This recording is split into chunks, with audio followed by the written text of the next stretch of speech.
Hello friend, good morning to all of you. So today we will start again the series of electromagnetism. In the previous lecture we will completed the topic fundamental of charge and after that we will cover Coulomb's law. So आज के इस lecture में हम try करेंगे कि vector form of Coulomb's law से हमें क्या फायदा होने वाला है.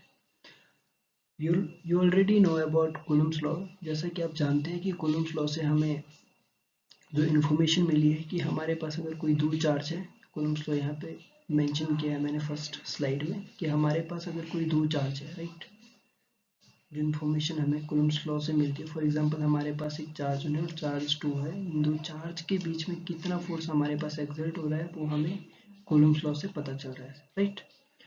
तो आज हम समझेंगे कि ये जो फोर्स है इस फोर्स का डायरेक्शन किस तरफ है और साथ ही मैग्नीट्यूड तो आपको Coulomb's लॉ से पता चल रहा है, पर आज जो डायरेक्शन पता चलेगी वो हमें vector form of Coulomb's law से पता चलेगी. ओके, सो मैं डेरिवेशन समझने की कोशिश करेंगे, हमारे एग्जामिनेशन पॉइंट ऑफ व्यू से बहुत ज़्यादा इंपॉर्टेंट है. सो हम इस डेरिवेशन को समझेंगे इन डिटेल, फिर उसके आगे हम डिस्कस करेंगे आज के इस लेक्चर में principal of superposition. Okay, so next slide में हम डिस्कस करेंगे vector form of Coulomb's law. With the help of vector form of Coulomb's law, we can describe the electrostatic force between 2 point charges in both magnitude and direction, right. For example हमारे पास कोई एक charge है Q1 and दूसरा charge है Q2, right. ये हमारे पास charge 1 है और ये हमारे पास चार्ज 2 है. एक लाइन ज्वाइनिंग सेंटर हमारे पास, यहाँ से इन दोनों का जो हमारे पास डिस्टेंस इन दोनों के बीच में, ये हमारे पास r डिस्टेंस है. ओके, सो जैसा कि आप सभी जानते हैं, अगर हमारे पास पॉजिटिव पॉजिटिव चार्ज है फ्रेंड्स, तो इन दोनों चार्जेस के बीच में हमारे पास जो फोर्स होगा वो कैसा फोर्स होगा, वो हमारे पास रिपल्शन फोर्स होगा. अगर ये हमारे पास अपोजिट चार्ज होगी तो वहाँ पर हमें अट्रैक्शन फोर्स देखने को मिलता है, राइट. सो अब यहाँ पर हम देखेंगे अगर हमारे पास Q1 जो चार्ज है ये अगर हमारे पास Q2 चार्ज पे फोर्स अप्लाई करेगा तो यहाँ पे फोर्स का डायरेक्शन हमारे पास कुछ इस तरह से देखने को मिलेगा, राइट. और सिमिलरली अगर हमारे पास चार्ज 2 जो फोर्स अप्लाई करेगा चार्ज 1 पे तो फोर्स का डायरेक्शन हमें इस तरह को दिखाई देगा, इस तरफ को देखने को मिलेगा. तो यहाँ पर आप फोर्स की रिप्रेजेंटेशन लिख सकते हैं कौन से चार्ज पे आपके पास फोर्स अप्लाई हो रहा है, 2 चार्ज पे. तो अपने सबसे पहले सबस्क्रिप्ट में कौन सा चार्ज मेंशन करना है, जिस चार्ज पे फोर्स अप्लाई हो रहा है. तो यहाँ पे पहले 2, देन कौन अप्लाई कर रहा है 1. तो ये आपके पास पहला फोर्स आपने मेंशन किया जो चार्ज 2 पे अप्लाई हो रहा है चार्ज 1 के द्वारा. सिमिलरली आपने यहाँ पर फोर्स बताना है, अगर आपके पास चार्ज 1 पे फोर्स अप्लाई हुआ है चार्ज 2 के द्वारा, तो ये आपने यहाँ पे फोर्स को इस तरह से लिखा है. अब ये तो आपको ये पता चला कि फोर्स को किस तरह से आपने यहाँ पे मेंशन करना है. अब आपने यहाँ पे डायरेक्शन भी बतानी है. अगर चार्ज 1 चार्ज 2 पे फोर्स अप्लाई कर रहा है तो आपकी डायरेक्शन इस तरफ होगी. अगर आपका चार्ज 2 चार्ज 1 पे फोर्स अप्लाई कर रहा है तो आपकी डायरेक्शन इस तरफ अप्लाई होगी. तो यहाँ पर आप इजीली लिख सकते हैं कि चार्ज 2 किस तरफ जा रहा है, चार्ज 1 का फोर्स किस तरफ लग रहा है, चार्ज 2 की तरफ. तो यहाँ पे आप लिख सकते हैं R2 और कौन अप्लाई कर रहा है 1, तो माइनस R1. तो सिमिलरली यहाँ पे आप लिख सकते हैं चार्ज 1 माइनस चार्ज 2, राइट. ये आपके पास डायरेक्शन वेक्टर फॉर्म है. तो आप ऑलरेडी जानते हैं कि अगर आपके पास ऐसी कोई कंडीशन है तो इस केस में आप क्या करते हैं फ्रेंड्स, आप पहले कॉलम्स लॉ की हेल्प से यहाँ पर पहले तो मैग्नीट्यूड लिखिए. फॉर एग्जांपल के लिए मैं F12 फोर्स के लिए मैग्नीट्यूड पहले लिखूंगा. F12 फोर्स के लिए जो मैग्नीट्यूड होगा कि Q1 Q2 अपॉन R का स्क्वायर एंड साथ में हमारे पास R कैप कौन सा होगा, यहाँ पर जो हमारे पास ये वाली डायरेक्शन, जिसको मैं यहाँ पे लिख सकता हूँ R1 2, राइट फ्रेंड्स. सो यहाँ पर ये हमारे पास पहली कंडीशन आ गई. अब यहाँ पे इसको थोड़ा सा मैं और एक्सप्लेन करूँगा तो यहाँ पे क्या हो जाएगा F12 इज इक्वल टू के Q1 Q2 upon R1 minus R2, जो ये R है इसके इक्वल है इसका होल स्क्वायर. और इस जब आपको पता है कि अगर आपके पास कोई यूनिट वेक्टर आ रहा है, इसको अगर आप इस यूनिट वेक्टर आर को आप इस तरह से लिख सकते हैं R vector upon magnitude of R. ये आपके पास यूनिट वेक्टर है, राइट, यूनिट वेक्टर. तो इस वाले यूनिट वेक्टर को आप इस फॉर्म में लिख सकते हैं, तो किस तरह से लिखेगा आप इसको, यहाँ पर आपके पास इसको लिखने का जो मेथड है वो आपके पास friends R2 minus R1, okay. कौन सा वाला लिख रहे हैं आप, कौन सा फोर्स अप्लाई, किस फोर्स के बारे में लिख रहे हैं, इस वाले फोर्स के बारे में। सो इस वाले फोर्स के केस में आ जाएगा R1 minus R2 upon magnitude of R1 minus R2, right. So जब इसको आप कंप्लीटली लिखोगे तो नेक्स्ट स्लाइड में देख सकते हैं कि आपके पास ये फोर्स किस तरह से होगा। ये फोर्स फ्रेंड्स आपके पास होगा कि Q1 Q2 upon R1 minus R2 R1 minus R2 का square multiply by R1 minus R2 upon magnitude of R1 minus R2। सो इसको जब आप फाइनली लिखोगे तो क्या बन जाएगा कि Q1 Q2 upon R1 minus R2 का whole cube multiply by R1 minus R2। ये आपके पास डायरेक्शन है, तो ये आपके पास F12 वेक्टर फॉर्म में आपने इस तरह से इस फोर्स को रिप्रेजेंट किया, राइट। सो सिमिलरली आपके पास जो दूसरा फोर्स है फ्रेंड, जो आपके पास F21 है, वो सेम हो जाएगा। यहाँ पे आपने बस सिर्फ सबस्क्रिप्ट चेंज करने हैं, Q1 Q2, यहाँ पे क्या हो जाएगा R2 माइनस R1 का cube multiply by R2 minus R1, this one. ये आपके पास क्या है वेक्टर फॉर्म। यहाँ पे आप इजीली देख सकते हैं कि जो आपके पास ये पैरामीटर है दोनों में, दिस वन जो मैंने रेड कलर से मेंशन किया, ये आपके पास मैग्नीट्यूड का पैरामीटर है। ये पैरामीटर आपको मैग्नीट्यूड बता रहा है। जो मैंने यहाँ पर आपके पास ग्रीन कलर से मेंशन किया हुआ है, ये और ये दोनों पैरामीटर आपकी क्या बता रहे हैं, डायरेक्शन को बता रहे हैं, राइट। सो यहाँ पे आपके पास ये वेक्टर फॉर्म है। कूलम्ब्स लॉ से दोनों पैरामीटर इजीली देखने को मिल रहे हैं, magnitude plus direction.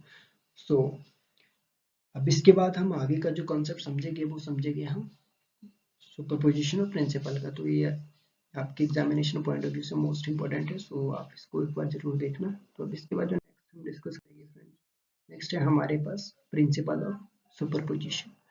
Principal of superposition में हमें क्या देखने को मिलता है, प्रिंसिपल ऑफ सुपरपोजिशन की पहले तो एक बेसिक स्टेटमेंट है कि the principle stating that the net electrostatic force on a charge is the vector sum of all individual forces exerted on the charge by other charges। जैसे कि इस line का मतलब क्या, फॉर एग्जांपल हमारे पास कोई चार्ज 1 है फ्रेंड्स एंड ये हमारे पास चार्ज 2। अगर मैंने चार्ज 2 पे नेट फोर्स देखना है तो यहाँ पे हम इस फोर्स को किस तरह से लिख सकते हैं, F2/1, दिस वन, राइट। अब साइमल्टेनियसली अगर यहाँ मैं कोई चीज देखता हूँ साथ में, like charge 1 charge 2 and charge 3, किसी सिस्टम में हमारे पास ये 3 फोर्स अप्लाई हो रहे, तो यहाँ पर अगर मैं F2 पे अगर नेट फोर्स देखना चाहता हूँ तो यहाँ पे इस F2 पे जो नेट फोर्स है क्या अप्लाई होगा, पहले चार्ज 1 के द्वारा यहाँ पे फोर्स अप्लाई हुआ तो यहाँ पे क्या लिखेगी इसको 2/1 प्लस जब 3 के द्वारा होगा क्या हो जाएगा F3/1, ओ सॉरी F3/2, ये तो नेट फोर्स यहाँ पर इस तरह से इजीली लिख सकते हैं, राइट। सो ये हम प्रिंसिपल ऑफ सुपरपोजिशन की हेल्प से स्टडी करते हैं कि जिस भी चार्ज पे हम नेट फोर्स देखेंगे तो सभी चार्जेस का हम यहाँ पे क्या करेंगे, वेक्टर सम करेंगे, ओके। सो अगर सिमिलर हमारे पास कंडीशन ये हो यहाँ पर, तो हमारे पास यहाँ पर हमारे पास जैसे कि 2 चार्ज थे, यहाँ पे 3 चार्ज थे, अगर हमारे पास n चार्ज है friend, charge 1 charge 2 charge 3 charge 4 and charge n, अगर n नंबर ऑफ चार्जेस हमारे पास अवेलेबल है किसी सिस्टम में, तो वहाँ पे हम रिजल्टेंट क्या लिखेंगे, तो एफ नेट अगर हम देखेंगे तो यहाँ पे क्या हो जाएगा, एफ नेट हमारे पास अगर n चार्ज अगर हम नेट देखेंगे तो क्या हो जाएगा, नेट फोर्स देखेंगे Fn1 plus Fn2 plus Fn3 plus Fn into n minus 1। ये हमारे पास जो फ्रेंड नेट फोर्स होगा कौन से केस में, जब हमारे पास n number of charge available हो। Got it. तो ये हमारा प्रिंसिपल ऑफ सुपरपोजिशन प्रिंसिपल हमें कुछ इस तरह की इंफॉर्मेशन बताता है। सो एक मैं यहाँ पे न्यूमेरिकल आपके साथ डिस्कस करूंगा सुपरपोजिशन प्रिंसिपल से रिलेटेड, सो आपको इजीली समझ आ जाएगा कि हमारे पास हो क्या है। फॉर एग्जाम्पल हमारे पास ये कोई ट्राइंगल है फ्रेंड्स, राइट, ये ट्राइंगल है, आपको पता है ट्राइंगल का एक एंगल हमारे पास 60 डिग्री का होता, तो ये भी एंगल हमारे पास कितने डिग्री के, 60 डिग्री के। तो यहाँ पर फॉर एग्जांपल हमारे पास कोई चार्ज +1 है, ये हमारे पास चार्ज +1 है और ये हमारे पास चार्ज +1 है। तीनों वर्टेक्स पे हमारे पास जो चार्ज है +1 +1 +1 है। तो इस वर्टेक्स का नाम फ्रेंड मैंने 1 दे दिया, इसका मैंने 2 दे दिया, इस वर्टेक्स का नाम मैंने 3 दे दिया। सो मैं कह रहा हूँ कि जो नेट फोर्स है एफ नेट, आप मुझे सेकेंड वर्टेक्स पे बताओ, इस वर्टेक्स पे मुझे नेट फोर्स बताओ। अब आप जानते ही हो, अगर इसके बीच में मैंने डिस्टेंस भी मैंने मेंशन कर दिया कि ये हमारे पास r डिस्टेंस है। अब इस पॉइंट पर अगर आपने नेट फोर्स देखना तो यहाँ पे दो चार्ज फोर्स लगा रहे हैं। पहला कौन सा लगा रहा है, चार्ज 1। चार्ज 1 से यहाँ पे इस तरफ को फोर्स लग रही है, तो यहाँ पर आप फोर्स लिख सकते हैं F21। एंड चार्ज 3 यहाँ पे इस तरफ को फोर्स लगा रहा है, कुछ इस तरह की फोर्स लगा रहा है। तो इस फोर्स को अपन क्या लिख सकते हैं, इस फोर्स को लिख सकते हैं अपन F23, राइट। सो ये दोनों चार्ज के द्वारा लगाई गई फोर्स मेंशन की मैंने। इस तरह का केस हमारे पास जब आता है, एक फोर्स इस साइड को लग रही है और एक फोर्स इस साइड को लग रही है, तो नेट फोर्स यहाँ पर हमारे पास इस डायरेक्शन में होगी, राइट। ये आपने ट्रायंगुलर ऑफ ट्रेडिशन में पढ़ा होगा। तो इस केस में हम कैसे इसको बोल सकते हैं, किस तरह से इसको समझ सकते हैं। फॉर एग्जाम्पल F12 और F23 हमारे पास क्या है, F के इक्वल है, राइट। तो इसको कैसे लिखते हैं हम, ये यहाँ पर हमारे पास नेट फोर्स क्या होगा, नेट फोर्स होगा होल अंडर रूट F1 का square, F1 square plus F2 square plus 2F1 F2 cos. अगर ये हमारे पास इस तरह का ट्रायंगल है, तो ये अगर हमारे पास 60 डिग्री का अपोजिट जो एंगल होगा वो भी हमारे पास 60 डिग्री होगा, तो यहाँ पे कॉस 60 डिग्री आएगा। तो जब इसको अपन सॉल्व करेंगे तो ये क्या आ जाएगा, 2F square plus 2F square multiply by 1/2 whole root, और यहाँ से 2 से 2 cancel, you already know about it, cos 30 degree equal to 1/2, right? So after that, after solving this equation, you have a given answer. This is 2f square plus f square. This is all equal to 3f square, right? So after that, after solving this one, this is √3 and f square का whole root होगा, तो ये क्या किसके equal आ जाएगा, f के equal. And with the help of Coulomb's law we can calculate the value f by this picture, and the value of f is equal to k q square upon r का square, and this one q, and you already know about Coulomb's law. Coulomb's law help us to understand the interaction of its force between two charges, and with the help of Coulomb's law we can calculate the value of force and apply the value of force in this equation. And after that, net force is equal to √3 into kq square upon r square. This is the whole idea about that kind of numericals, right? With the help of superposition principle we can solve that kind of numerical.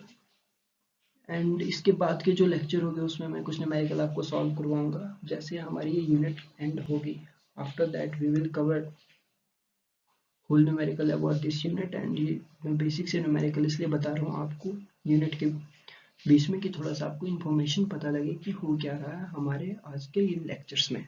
सो आपने ये दोनों बातें समझी। पहले तो vector form of Coulomb's law, इसमें कुछ भी नहीं करना, आप जिस तरफ फोर्स अप्लाई कर रहे हो उस तरफ आपने यूनिट वेक्टर का ध्यान रखना और डायरेक्शन का ध्यान रखना है। इस तरह के क्वेश्चन आपको बोर्ड्स में काफ़ी ज़्यादा देखने को मिलते हैं। एंड सुपरपोजिशन प्रिंसिपल पे जो न्यूमेरिकल, इस तरह के न्यूमेरिकल आपको IIT JEE के मेंस में एंड नीट में देखने को मिल सकते हैं। इवन CUET में भी आपको ये हेल्प कर सकते हैं, राइट। सो वीडियो आपको कैसी लगी ये हमें ज़रूर बताना अपने कमेंट सेशन में। सो हम अब नेक्स्ट लेक्चर में मिलेंगे आपके साथ कुछ नए कॉन्सेप्ट के साथ। तो आज का कॉन्सेप्ट मैं यहीं पेंड करता हूँ friends. So thanks for your kind attention.